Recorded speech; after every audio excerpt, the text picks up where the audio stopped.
Bismillahirrahmanirrahim. Assalamualaikum warahmatullahi wabarakatuh. Waalaikumsalam warahmatullahi wabarakatuh. Alhamdulillahirrahmanirrahim. Hari ini kita menginjak ke minggu terakhir perkuliahan sebelum kita ada libur akhir tahun dan nanti kalian akan menghadapi ujian akhir semester. Sebelum kita memulai perkuliahan pada sore hari ini, marilah kita bersama-sama mengucapkan basmalah. Bismillahirrahmanirrahim. Bismillahirrahmanirrahim. Bagaimana kabar teman-teman di rumah? Alhamdulillah baik, Bu. Alhamdulillah sehat semua ya. Kita ini pertemuan yang terakhir. Jadi di presensi itu satu untuk materi ini untuk non-woven, kemudian kisi-kisi ujian nanti kita akan bahas juga, kemudian satu untuk tugas KUAS kalian, kemudian satunya lagi yang kemarin belum saya masukkan untuk kalian menghitung kemarin ya 3D garment. Oke, hari ini kita mempelajari tentang non-woven. Jadi non-woven ini kalian di semester ini sudah mempelajari rajut secara garis besar, bahkan cukup dalam untuk yang flatbed knitting kemarin. Kemudian di SMT yang lain kalian juga sudah mempelajari tenun. Nah, non-woven ini sebenarnya cukup banyak juga, tapi nanti kita akan dasarnya saja. Nanti juga saya akan memberikan materi PDF-nya saja untuk kalian baca-baca sebagai pengetahuan tentang non-woven. Karena non-woven ini sekarang sedang cukup naik daun ya, karena adanya keperluan untuk APD, termasuk adalah untuk masker medis maupun masker non-medis. Kalau misalnya kalian sering dengar nih masker medis terbuat dari non-woven. Kalau kalian lihat masker bedah ya yang cukup bisa dijangkau lah kita beli di apotek atau di minimarket. Nah itu biasanya kalau kalian buka ya, misalnya kalian ada masker bedah yang hijau itu ya. Kemudian kalian sudah dipakai, kemudian kalian buka, digunting. Nanti di dalamnya itu ada kurang lebih ada 3 lembar. 3 lembar, lapisan luar, dalam, dan tengahnya itu semuanya adalah non-woven. Jadi kalau kalian ada gambaran apa itu non-woven, ya seperti itu. Mereka bukan tenun, bukan rajut, tapi bahasa mudahnya mungkin dikempak. Tapi non-woven juga ada berbagai macam jenis cara, nanti juga kita akan pelajari lebih lanjut. Nah, selanjutnya apa sih sebenarnya pengertian non-woven itu? Non-woven adalah sebuah kain yang tidak ditenun dan tidak pula dirajut, gitu ya.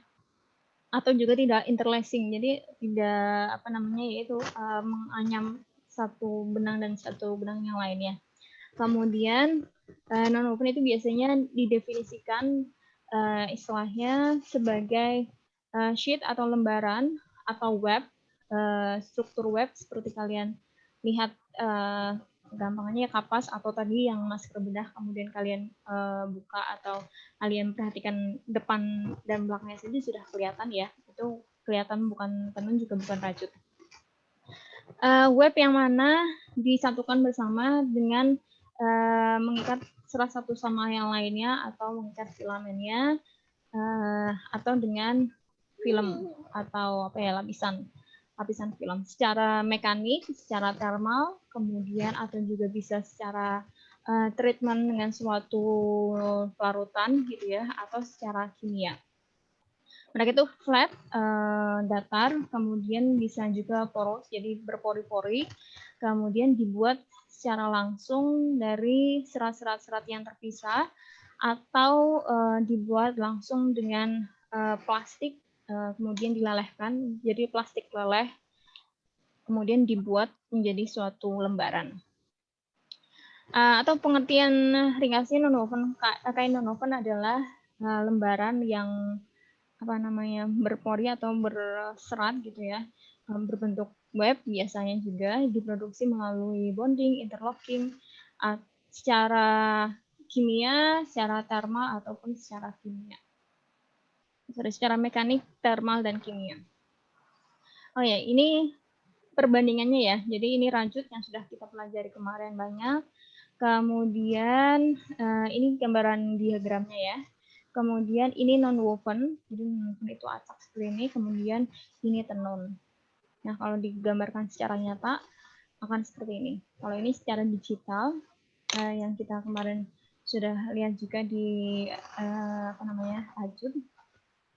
Ini secara nyatanya akan terlihat seperti ini kalau kita zoom in atau diperbesar gitu ya, lewat mikroskop yang biasa juga bisa kita lihat seperti ini.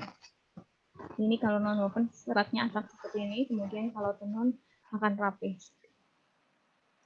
Nah, ini jenis-jenis non-woven ya. Non-woven yang seperti ini, ada yang rapat, yang tipis, kemudian ada yang lebih rapat lagi, kemudian ada yang seperti ini. Nah, ini kalau kalian punya masker medis atau masker bedah yang harganya cukup terjangkau untuk dibeli, nah nanti kalian bisa lihat di 3 lapis non-woven itu juga beda-beda strukturnya dan ketebalannya, dan fungsinya juga beda-beda. Non-woven kalau dilihat dari lebih dekat lagi melalui mikroskop elektron, gitu ya. Kemudian juga kelemahannya itu bisa lepas seperti ini, jadi tidak dianjurkan pemakaian yang berulang atau biasanya disposable, jadi hanya sekali pakai. There are normally 3 stages for making non-woven product. Jadi ada 3 tahap biasanya untuk membuat non-woven. Di antaranya ada web formation, jadi kita memformasikan webnya dulu. Web itu tadi ya seperti serat-serat yang disatukan. Kemudian bonding system, jadi sistem penyatuan seratnya itu. Kemudian yang terakhir adalah finishing treatment atau treatment finishing atau pemberian sifat terakhir. Jenis-jenis proses non-woven ada banyak. Di antaranya ada 4 ini yang paling umum. Ada spoon bond process. Nah, ini spoon bond itu kalian mungkin sekarang juga sering dengar spoon bond non-woven. Jadi kalau kalian beli masker yang non medis, itu biasanya terbuat dari spoon bond. Kalau kalian beli ke toko kain ya, beli spoon bond itu berapa gramasinya atau ya berapa gram per meternya, jadi di sana jual spoon bond ini. Jadi tapi bukan bagian dari medis ya, beda kalau non medis. Nah, ini di WHO juga mensarankan bagian, kan sekarang masker kain itu disarankan oleh WHO itu 3 lapis. Nah, 1 lapis diantaranya yang bagian tengah sebagai filtrasi itu terbuat dari non-woven. Nah, non-woven yang mudah ditemukan di toko kain itu adalah jenis spoon bond. Jadi kalau suatu saat kalian beli gitu ya di toko kain atau mau berencana membuat sendiri, DIY sendiri, itu bisa spoon bond non-woven. Kemudian ada melt blown, kemudian ada water jet, kemudian ada needle punch juga. Nah, ini akan kita bahas satu-satu nanti. Nah, ini sebagai gambaran besar ya untuk alatnya seperti apa. Ini ada spoon bond flow process. Jadi ada extruder. Sama seperti kita spinning ya, ada alatnya seperti ini, extruder, ada seperti spinneret seperti ini. Kalau kalian masih ingat bentuk flowchart-nya spinning process, itu juga seperti ini. Jadi misalnya bentuk cairan atau chip polimer dimasukkan, kemudian nanti di spinnernya dibentuk. Nah, kemudian nanti dibentuk web seperti ini.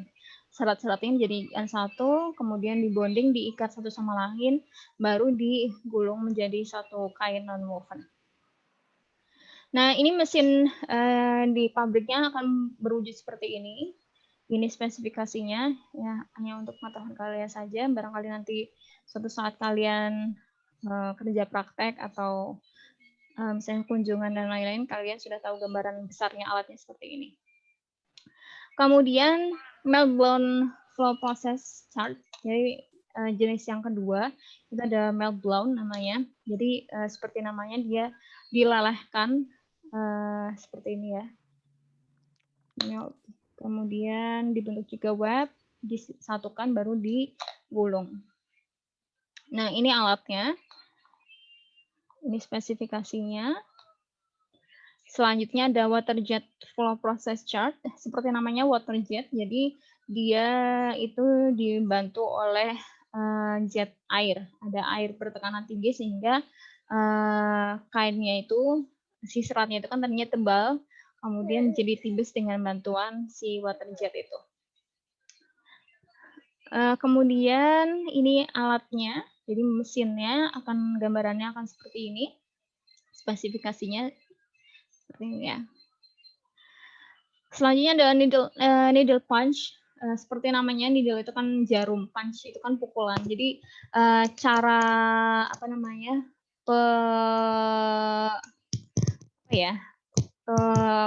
penyempitan kainnya ya dari tebal ke tipis ya, penipisan kainnya itu dengan cara dipukul-pukul melalui jarum-jarum, jajanan jarum. Nah, ini jarum-jarumnya, jadi board needles, satu papan besar jarum itu ditusuk-tusuk di kainnya sehingga kainnya itu nanti jadi menipis.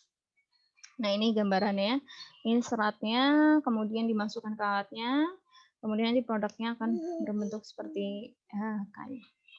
Nah, ini gambaran mesinnya. Jadi semua mesinnya juga besar-besar. Ini spesifikasinya. Nah, karakteristik non-woven dibandingkan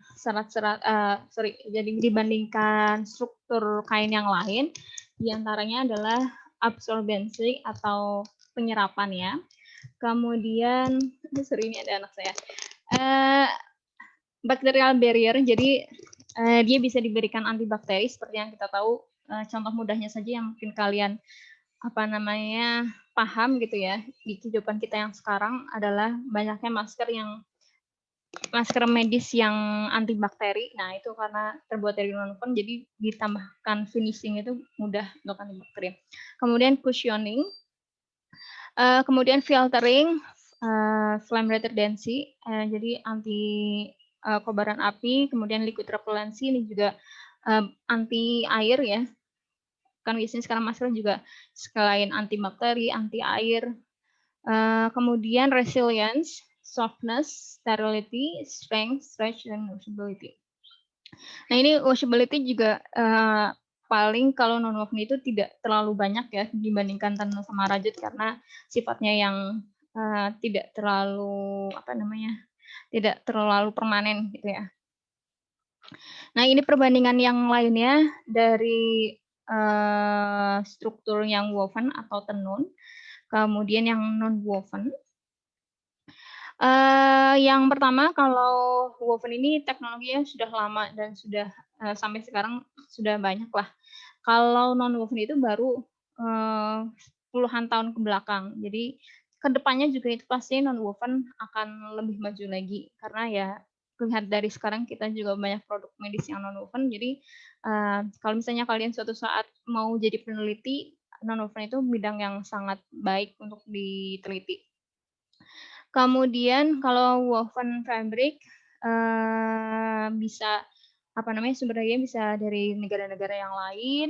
Sedangkan kalau non-woven itu inovasi dan teknologinya itu sangat maju dikembangkan, khususnya adalah di negara Amerika. Kemudian kalau woven itu tidak terlalu efektif kalau misalnya untuk kain-kain yang punya sifat kelebihan tadi, seperti untuk medis dan lain-lain. Tapi kalau untuk non-woven itu efektif untuk jenis clothing atau garment. Contohnya untuk yang jenis-jenis yang tertentu ya untuk technical textile. Kemudian banyak stepnya, kemudian ekspensif karena kalau tenun kan kalian sudah pelajari di SMT berapa itu 321 mungkin. Kalau tenun itu kita harus siapkan benangnya dulu, serat jadi benang, kemudian benang juga dibagi lagi mana yang lusi yang pakan, kemudian di lusinya kita benangnya disiapkan dulu di alatnya. Kalau pakan berarti kita bobinnya itu disiapkan shuttle-nya, yaitu shuttle-nya disiapkan benangnya tersendiri dan lain-lain. Sedangkan kalau non-woven itu few steps karena tadi dari serat bisa langsung dibentuk web atau dibentuk satu lembaran nonwoven. Jadi lebih seharusnya sih harganya tidak terlalu mahal gitu ya dibandingkan tenun. Tapi karena mungkin sekarang permintaannya cukup banyak, harganya tambah naik ya. Contohnya adalah garment furnishing untuk woven fabric atau kain tenun yang biasa kita pakai. Nah, kalau non-woven itu tadi untuk garment medis atau pakaian medis atau perangkat medis. Kemudian clothing, hazmat clothing, yaitu untuk APD tadi. Yang baju langsung itu untuk yang biasa kalian temui di rumah sakit ya. Kemudian untuk otomotif. Otomotif maksudnya contohnya filtrasi, kampas rem, dan lain-lain itu pakai non-woven. Nah ini banyak sekali manfaat non-woven, baik dari kalian mungkin sudah pelajari juga di technical text yang kemarin kalau kalian ikut kuliah tamu, itu kan kita pelajari salah satunya adalah technical textile. Technical textile itu ada beberapa bidang. Ada kurang lebih 11 bidang yang bisa tekstil itu bisa di dalamnya. Di antaranya itu ada agriculture ya, berhubungan dengan pertanian, perkebunan dan lain-lain. Kemudian otomotif, kemudian untuk peralatan rumah, industri militer dan lain-lain. Jadi ini banyak sekali contoh-contohnya, misalnya saja di militer misalnya. Di sini untuk military clothing, baju militer, misalnya mau ditambahin tadi untuk finishing-nya berupa anti nyamuk misalnya, atau untuk kamuflase, baju kamuflase atau anti infrared dan lain-lain itu bisa mudah non-woven diinovasikan sedemikian rupa. Kemudian kalau di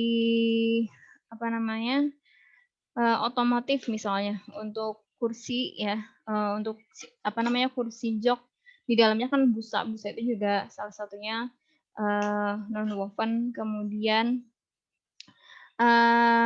untuk panel padding untuk pintunya itu kan biasanya pintunya juga kan ada yang bagian seperti busa juga. Nah itu juga non-woven. Dan lain-lain. Bisa kalian nanti baca sendiri. Kemudian serat-serat yang digunakan untuk non-woven ini diantaranya ada yang serat alami dan serat buatan. Jadi keduanya bisa, tapi yang paling banyak ini kalau yang serat alami itu cotton, viscose, lyocell, sama polylactic. Jadi ini serat-serat alami yang biasa digunakan untuk non-woven. Jadi dicop. Kalau tadi kan yang serat buatan ya gambaran besarnya. Jadi bisa langsung dari extruder, kemudian langsung dari spinning proses lelehan, kemudian langsung jadikan web. Nah kalau serat alam ini beda perlakuan lagi karena dia bukan berasal dari larutan atau lelehan. Jadi biasanya dicop dulu atau dibentuk sedemikian rupa supaya nanti di webnya itu untuk pembuatan webnya itu bagus seperti serat buatan. Nah yang serat buatan polyester, kemudian polipropilen. Nah ini polyester dan polipropilen yang tadi saya sebutkan ya. Kalau kalian masker medis yang bedah, yang hijau itu yang biasa kalian beli di apotek atau minimarket itu terbuat dari polipropilen 3 lembar. Nah, kalau yang N95 yang gede itu yang yang biasa di rumah sakit yang bulat bentuknya itu ada 4 lapis. Nah, bagian depannya polyester, kemudian bagian tengah-tengahnya itu polipropilen. Gitu. Jadi polyester dan polipropilen dipadukan di masker N95 itu. Kemudian bicomponent fibers, jadi serat-serat yang dua komponen gabungan, misalnya polyester sama polipropilen dijadikan satu dan lain-lain. Kemudian bisa juga serat yang hasil recycle, misalnya polyethylene misalnya di recycle, atau misalnya dari botol-botol plastik itu di recycle, dilelehkan lagi, kemudian dijadikan non-woven. dan yang lainnya recycle fibers ya. Nah, penggunaan nonwoven sini yang pertama adalah untuk filtrasi yang tadi saya sebutkan, untuk filtrasi misalnya di dalam mobil atau di AC, atau juga kalau kalian punya akuarium itu juga biasanya ada busa filtrasinya untuk air di akuarium. Itu juga menggunakan nonwoven dengan teknologi microfiber. Jadi itu memfilter dari debu, kotoran dan lain-lain. Selanjutnya, selain filtrasi udara, juga filtrasi liquid atau cairan. Jadi kalau di perusahaan-perusahaan produksi industri besar seperti untuk susu, kemudian ada yang untuk minyak, atau untuk industri untuk pembuatan minum, sampai ke plasma darah, ini juga menggunakan teknologi filtrasi air dengan nonwoven. Next ada indoor climate control and air filtration. Ini juga bisa digunakan untuk manajemen ruang supaya ruangnya itu terjaga suhunya dengan baik dan lain-lain. Ya itu biasanya juga ditambahkan di AC. Itu biasanya kalau AC sentral. Kalau kalian ke mall atau ke perusahaan yang besar atau gedung bertingkat, itu biasanya pakai AC sentral. Nah, AC sentral ini juga filtrasinya pasti menggunakan nonwoven salah satunya. Lanjut, atau ya yang lainnya bisa juga di cartridge. Jadi kalau kalian punya printer, nah isian tintanya juga pakai kain kecil, ada nonwovennya di situ. Higienitas. Jadi ini ya, higienitas dari popok bayi pun atau pembalut wanita itu biasanya juga menggunakan nonwoven. Atau kalau kalian punya keponakan, sepupu atau adik ya, kalian lihat popoknya itu juga kain terbuat dari nonwoven. Medis ini juga yang sekarang sedang naik daun istilahnya sebetulnya. Jadi selain untuk perban, jadi tadi untuk masker, atau di sini untuk plaster yang kalian beli kecil-kecil itu kan biasanya ada padnya kecil di situ ya, itu juga terbuat dari nonwoven. Kemudian untuk furnitur atau kebutuhan rumah tangga tuh biasanya pakai untuk selimut seperti ini, dalamnya tuh juga nonwoven, busa-busanya di dalamnya. Next untuk tadi agriculture ya, untuk perkebunan, pertanian itu untuk selain kemarin kan juga kita tahu kalau rice juga bisa digunakan. Nah, nonwoven juga bisa digunakan untuk agriculture juga, bisa untuk air dan udara dan air ya, untuk walaupun dikasih nonwoven ini di atasnya, tapi dia tidak terhalang cahaya, tidak terhalang udara juga, supaya juga biasanya menghindari hama. Juga biasanya supaya menstabilkan UV, cahaya UV matahari juga tidak terlalu tinggi. Tuh. Kemudian interior otomotif ya, bisa di bagian sini panel pintunya, bisa untuk sun visors-nya atau untuk lewat matahari itu yang biasanya di atas roofing itu, atau untuk joknya sendiri atau seats. Di sepatu juga bisa untuk linersnya, untuk pinggirannya, kemudian untuk padnya ya di dalamnya, sole-nya ya, dalam sepatu. Dah, ya. Itu saja kita sudah pelajari dasar-dasar dari nonwoven, baik itu definisinya, kemudian tadi perkenalan mesin-mesinnya dan aplikasinya. Sampai sini ada pertanyaan? Belum ada, Bu. Oke. Kalau belum ada, kita sebentar.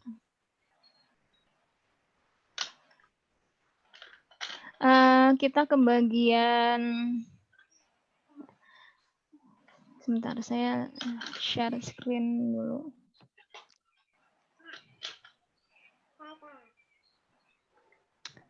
Lebih lengkap lagi sedikit ya.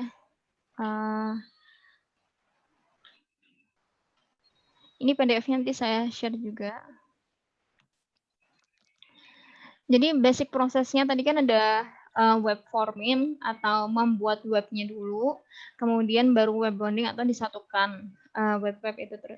Kemudian dibagi lagi web forming itu ada, atau pembuatan web itu dibagi beberapa jenis, yaitu ada dry laying, kemudian ada diantaranya ada carding sama air laying, kemudian ada wet laying, spoon laying. Spoon laying itu dibagi lagi, spoon bonding, melt blowing, flash spinning, dan electro spinning. Kemudian, nah ini apa namanya, perbandingan peralatannya jika dibandingkan dengan tadi tenun sama rajut, ya. Kemudian ini juga produksi non-woven secara secara global itu bisa dikategorikan menurut prosesnya tadi ya, spoon laying tadi, kemudian carding, kemudian wet laying sama air laying tadi. Nah, ini raw materials atau bahan bakunya, ini juga sudah kita pelajari tadi lebih lengkapnya. Ini contoh-contoh seratnya. Kemudian sifat-sifat web tadi, atau kalian paham ya, tadi web itu kayak tadi satu lembar yang serat-serat asak itu dipengaruhi oleh karakteristik seratnya sendiri, kemudian orientasi seratnya, kemudian dasar berat dari seratnya itu sendiri, kemudian lebar dari web. Proses pilihannya, pemilihannya supaya sifatnya bisa kalian tentukan, itu pemilihan seratnya, kemudian persiapan seratnya, kemudian baru formasi dari webnya kita berbentuk lembaran-lembarannya, baru setelah itu bonding atau finishing. Jadi sama ya seperti yang tadi, proses urutan untuk non-woven. Nah, ini salah satu contohnya alatnya. Di sini ada flat card untuk cardingnya tadi ya, proses carding. Web layering atau pembentukan lapisan-lapisan tadi itu seperti apa? Itu biasanya untuk produk-produk yang lebih tebal. Bisa longitudinal atau parallel layer. Jadi layernya seperti ini, ditumpuk satu sama lain supaya tebal. Atau bisa juga cross layering. Cross layering seperti ini ya, 90 derajat, misalnya satunya 0 derajat, satunya 90 derajat, dan lain-lain. Atau juga bisa layering dengan perpendikular arahnya, jadi seperti ini. Untuk sifat produk yang lebih tebal lagi.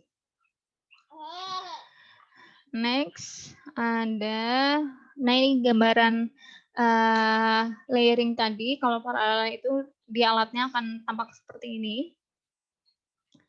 Nah, ini untuk pengetahuan kalian. Kemudian cross layering, ya, seperti ini. Kemudian ini juga horizontal cross layering tadi. Jadi dari arah 0, 90, dan nah ini cross layering atau bentuknya seperti ini. Jadi ada yang horizon, ada yang vertikal. And next ada perpendicular layering. Nah, ini akan seperti ini arah kain atau webnya.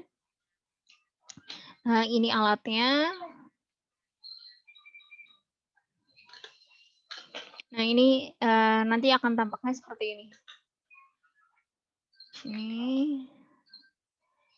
Ini ada alat foldingnya atau pelipatnya. Itu ya. Next.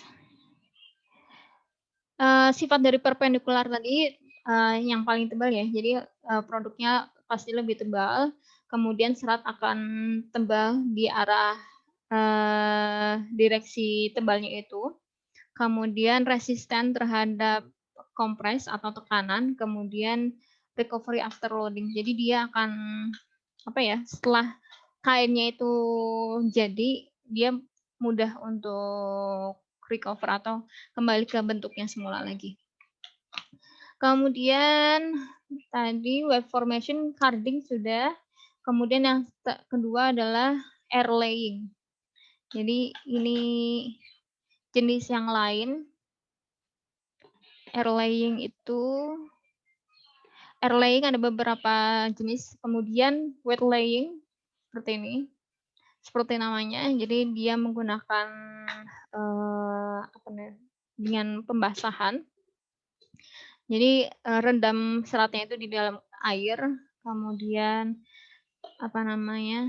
suspensinya akan ada di screen, kemudian foam web on screen via filtration, kemudian dia akan membentuk webnya di screen tersebut. Kemudian webnya itu nanti akan kering dan akan menyatu, dry and bond. Nah, ini gambarannya. Ini ada namanya wet laying, jadi dia membutuhkan liquid atau cairan. Contohnya yang menggunakan wet laying itu adalah kertas, jadi paper. Nah, jadi wood pulp atau kalau kalian tahu paper, kertas atau tisu juga disebut paper juga, menggunakan salah satunya dengan non-woven wet laying ini. Next, ini udah ya. Jadi itu contoh-contohnya. Ini nanti filenya akan saya berikan ke kalian. Kalau tadi wet laying dan carding, nah sekarang adalah spoon laying. Spoon laying itu ada beberapa jenisnya. Ada spoon bonding, ada matte blowing, ada flash spinning, dan electro spinning. Kemudian spoon bonding, tahapannya juga cukup banyak. Tadi persiapan seratnya, kemudian persiapan webnya, pembuatan webnya baru disatukan atau bonding, kemudian baru jadi digulung untuk menjadi kain. Next, ini proses spoon bonding. Jadi seperti namanya spoon itu kan kalau kalian ingat kemarin di bukan di SMT ya, mungkin di struktur tekstil atau di serat tekstil itu ada proses spinning, kurang lebih cukup sama ya dengan menggunakan larutan atau misalnya chip, kemudian dimasukkan, ada extruder, ada spinneretnya dan lain-lain. Ini sama spoon bonding. Ini karakteristiknya dari kain spoon bond. Kemudian apa lagi? Yang penting aja. Kemudian yang lainnya adalah matte blowing. Di sini ya matte blowing. Caranya seperti ini. Pembentukan non-woven ya.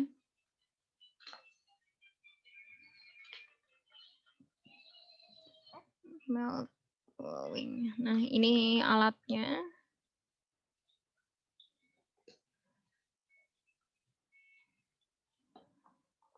Nah, ini hasil jadinya.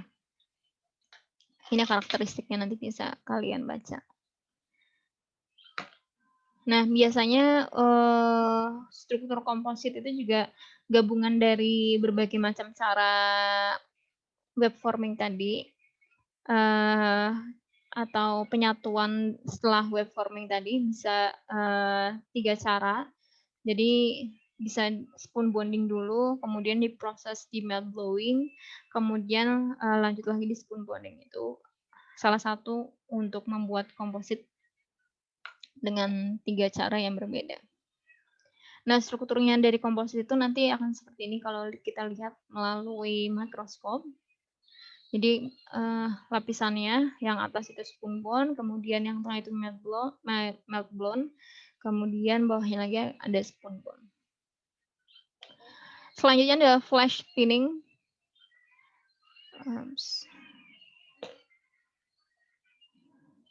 Ya, ini gambaran prosesnya. Nah, flash spinning ini juga biasanya hanya digunakan untuk polyethylene dan polypropylen.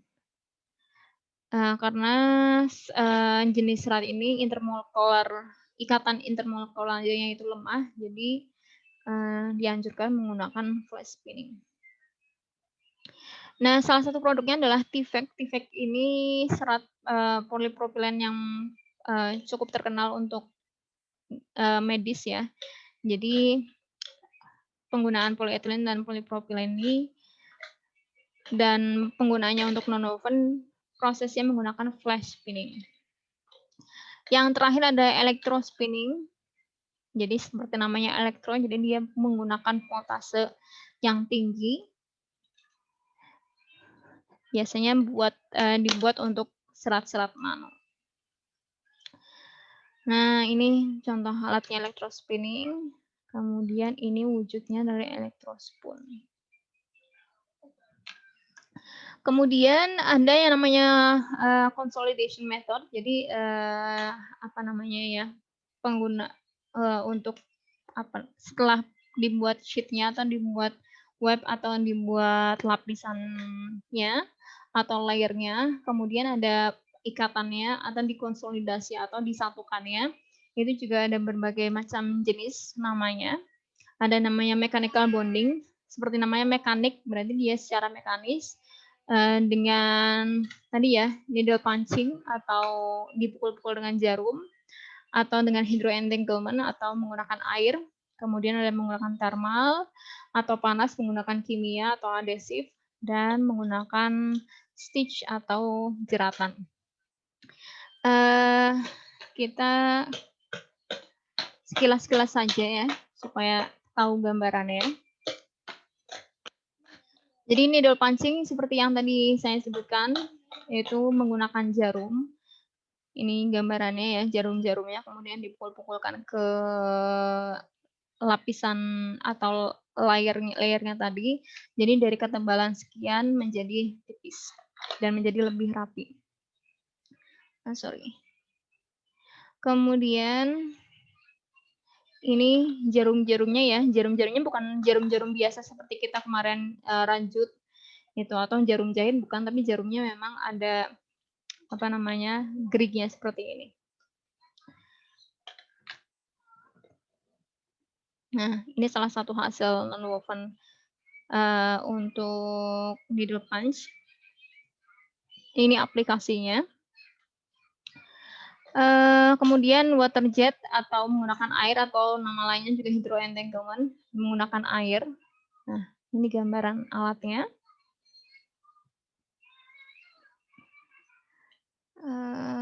Selanjutnya ada thermal bonding menggunakan panas. Jadi menggunakan hot roll calendering. Ini ada roll panasnya ya. Jadi ketebalan sekian menjadi tipis sekian. Terakhir, sebentar. Chemical bonding menggunakan zat kimia. Bisa menggunakan perendaman saturation seperti ini, bisa menggunakan spray atau semprotan, atau bisa menggunakan print, dicetak. Ini aplikasinya. Oh iya, terakhir belum. Tadi belum terakhir. Berarti yang terakhir ini baru stitch bonding. Ini biasanya juga untuk komposit ya. Di jerat. Jadi disatukannya itu dengan diberi jeratan atau sulaman. Next, nah ini gambarannya kalau apa namanya struktur komposit menggunakan sifat atau apa namanya ikatan penyatuan menggunakan stitch atau jeratan tadi. Nampaknya akan seperti itu. Nah, oke, itu saja untuk nonwoven. Nanti file-file ini akan saya share, jadi kalian bisa lihat lebih jelas dan baca lebih lengkap. sebagai gambaran saja untuk nonwoven. Sampai sini ada pertanyaan? Ibu, saya mau nanya, Bu.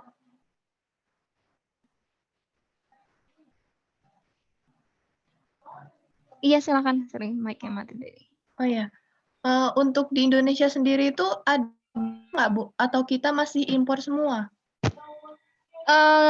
Kalau yang saya tahu dari asosiasi ya itu masih impor, tapi kalau nggak salah di Jawa Barat itu sudah ada yang mulai membuat nonwoven ini. Jadi tapi belum terlalu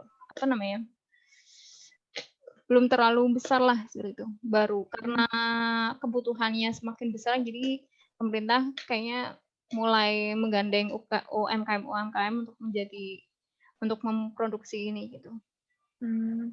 Tapi untuk yang perusahaan besar belum ada sepertinya. Baru perintisan saja.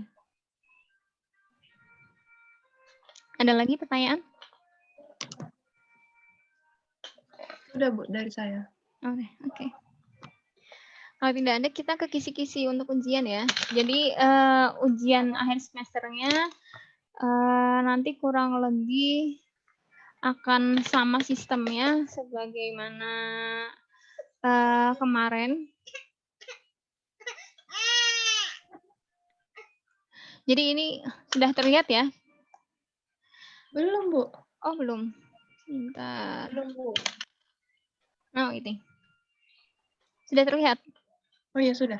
Ya, ini kisi-kisi ujiannya. Jadi seperti biasa saya bahas per bab, paling tidak 1 pertanyaan per bab atau per pertemuan ya. Jadi nanti ada 5 pertanyaan, masing-masing pertemuan itu kurang lebih 1 pertanyaan lah. Nah ini kita setelah UTS kemarin mempelajari tentang komputerisasi. Jadi ada beberapa pertanyaan, misalnya sebutkan manfaat penggunaan flatbed knitting machine yang telah terkomputasi untuk pembuatan struktur yang rumit. Kemudian sebutkan 3 fitur atau ciri dari flatbed knitting machine yang telah terkomputerisasi. Interaksi apa saja yang dibutuhkan untuk membuat jeratan atau stitch. Kemudian di bagian 3 dimensi, ini kisi-kisinya, sebutkan metode menghubungkan 2 lapis permukaan rajutan polos, gambarkan struktur rajutan spacer 4 baris dengan menggunakan tuck loops, bergantung pada apakah ketebalan dan kelembutan struktur rajutan spacer. 3 dimensi ini ada beberapa pertemuan, ya ada 2 pertemuan kalau nggak salah. Kemudian ada 3 manfaat dan 3 kerugian dalam zero makeup knitting. Nah ini zero makeup knitting yang mungkin kalian masih ingat, yang tanpa tanpa jeratan terpisah atau tanpa kita sambungkan lagi. Jadi kalau sudah keluar dari mesinnya itu sudah langsung jadi satu panel misalnya. Bagian atas sampai bagian tengah, kemudian baru disatukan lagi bagian tengah sampai bawah. Kemudian sebutkan 5 step diagram proses cut and sew.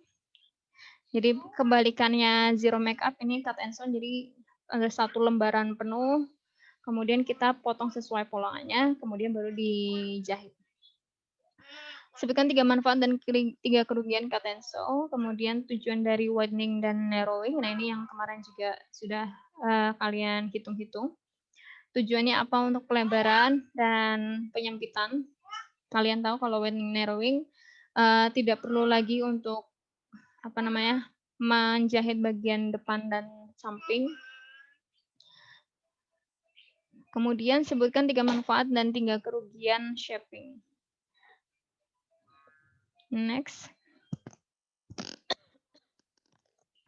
Selanjutnya ini yang kemarin kalian kerjakan di Google Classroom. Ada gambar kurang lebih seperti ini. Kemudian nanti saya akan kasih informasi berapa courses per sentimeternya, 10 cm. Kemudian cara mengerjakannya sama persis kayak kemarin. Gitu ya. Nanti akan ada angka-angkanya juga di sini, berapa saja. Kemudian yang terakhir untuk yang hari ini, non-woven, sebutkan secara garis besar pembagian web farming technologies. Jadi cara membuat web itu atau lembaran itu seperti apa saja.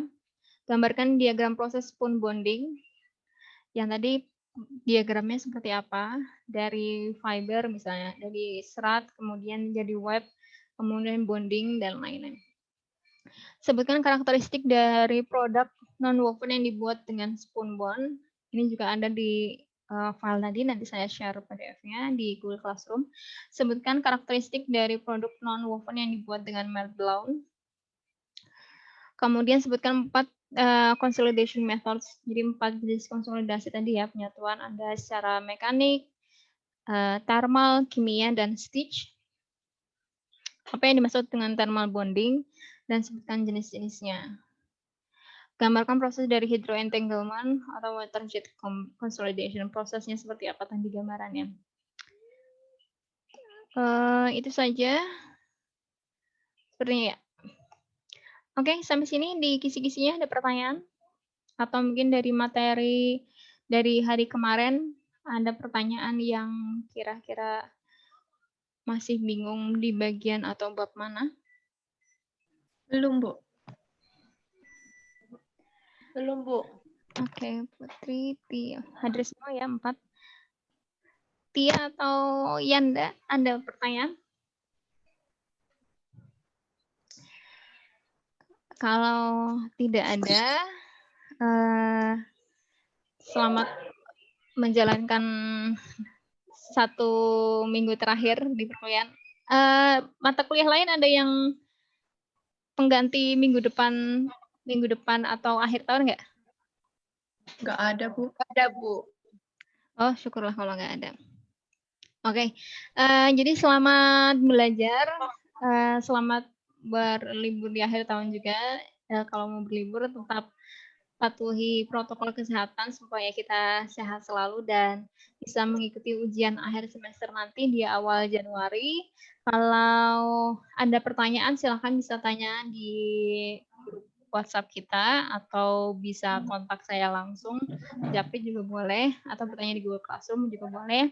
Jangan lupa tugas ProAS-nya dikumpulkan paling lambat Sabtu. Baik, itu saja. Marilah kita akhiri perkuliahan sore hari ini dengan bacaan hamdalah. Alhamdulillahirrabbilalamin. Saya akhiri, kurang lebihnya mohon maaf apabila dalam 1 semester ini ada kesalahan atau mungkin pemberian materi yang kurang jelas. Kalian nanti tanyakan ke saya kalau misalnya ada feedback atau masukan untuk pembelajar yang berikutnya. Baik, saya akhiri. Wabillahi taufiq wal hidayah. Wassalamualaikum warahmatullahi wabarakatuh. Waalaikumsalam warahmatullahi wabarakatuh. Terima kasih banyak, Bu. Terima kasih banyak ya, Bu. Sama-sama.